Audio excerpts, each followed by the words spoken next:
back to CrossPoint In The Middle. This is where we continue our conversations from our Sunday morning series. And the one we're going through right now is called It's Complicated. And so Chad this past week spoke about generation gaps and how, especially in families, it can make relationships complicated. And so for the past few weeks, Gary here is a local therapist in town, and so he's been talking about relationships because this is something he deals with on a daily basis. So Gary, I would just love to hear, have you ever had a personal experience with generation gaps? Sure, yeah, absolutely. Who hasn't, right?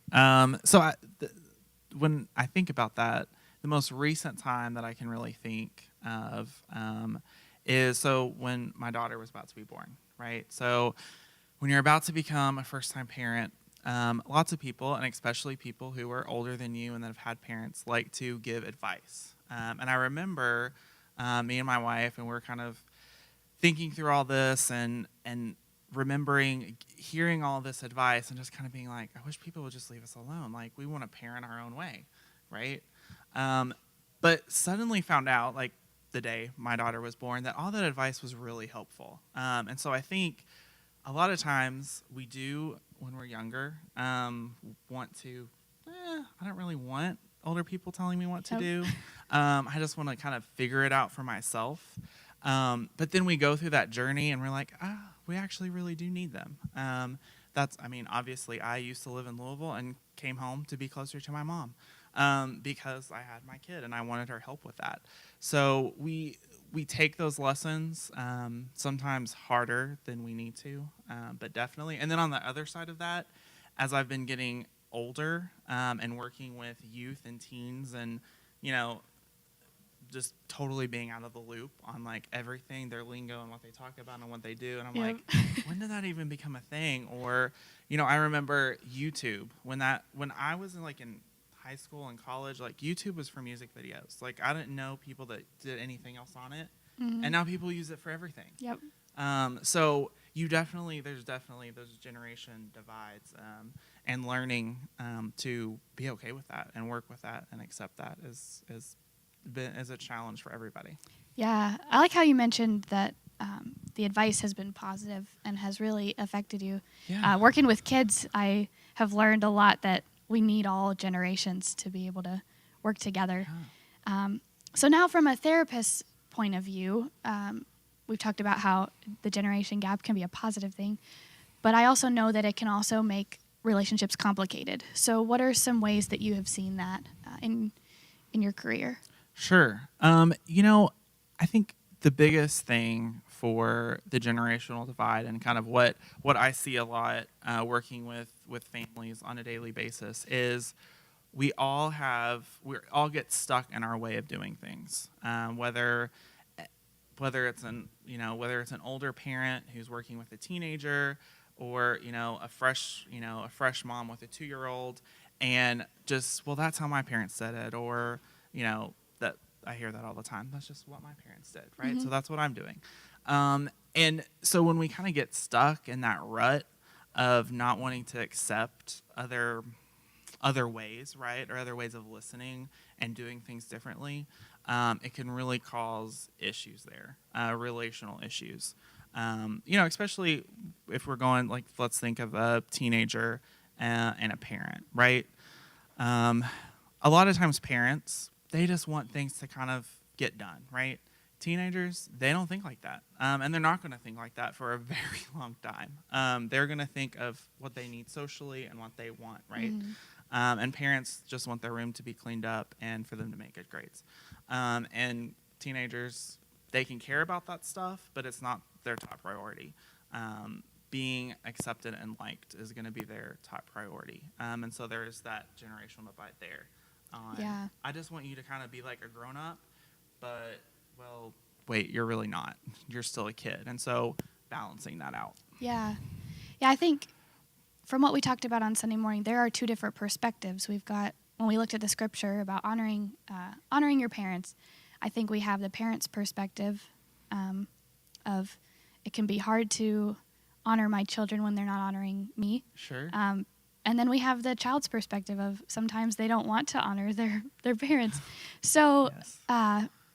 another question I guess I have is what are some practical ways that, since you work with both, right? Mhm. Both children and teens and adults. Yes. What are some practical ways that they can honor the other generation Sure. and bridge that gap? Yeah. So I guess for kids and teens, right, to honor adults, and for adults to honor teens and children, I think it's one simple thing that we kind of overlook, and that's really listen to one another. Sometimes we can kind of take things in, or pretend that we're listening. I remember doing that a lot as a teenager, especially. We can pretend, but we're not really listening, and we're not really accepting kind of what they're saying, and kind of taking that in, and then looking at ways to kind of apply it, right? So that's what real listening is. So when we do that, it allows us to both show respect for one another. And while that's hard for kids and while that's hard for teens, that's even more hard for adults. That's more hard for parents to actually sit back and really listen to their kids and what they're saying and what their actual needs are, instead of just thinking that you have it all together and you know it, right? And so I think it's both. It's each person has to listen to one another. Sure. Yeah, and it sounds simple, but I think even just a couple minutes of listening can make a huge difference. Yeah, absolutely. Yeah. I go by this rule with parenting, or I try to do that in a lot of my relationships. It's the 1-5 rule. So with every one negative or bad experience I have with my daughter, I try to create at least 5 positive ones after that. Yeah. So to not necessarily to make up, but to make sure that she knows that I want our relationship to be positive. No matter if I lost my temper or lost my patience, right? I want to rebound from that and make sure that she knows that, I'm there for her, and that she's loved. Yes. Yeah. Yeah, that's great. When you were speaking, it reminded me when I was younger, I think the advice and the generation gap for me was when I was a teenager, there were sometimes I didn't want to listen to my parents, even though they said, I'm doing what's best for you and I'm looking out for you. As I've gotten older, I've really appreciated listening and knowing that they've experienced things ahead of me, Yeah. And so what we saw in our game on Sunday, for those of you that weren't there, we had a middle schooler versus a grandparent. And they ended up teaching each other some things from their own generation that I think you could see a physical bridge being built, which was really cool. Yeah, exactly, So, right? Just taking that time. Yes. Just to really listen to one another and learn from one another, because everybody has things to teach. Right. Yeah, and that's something that I really appreciate about our church is that you can see each generation represented and working together really well. I know in Kid XP we have volunteers from age 6th grade as soon as they're able to serve, all the way up to grandparents. And so it's a really beautiful thing to see generations coming together like that. Yeah, and it's a really, beautiful model. I mean, if you think about the family model and kind of how it shifted, right? You've always had, before, earlier generations, right? You always had, lots of parents in a way, right? You had like a whole village helping and raise kids. And we've moved away from that a lot in our society, where we kind of just put it on, it's on you, right? It's on the parents.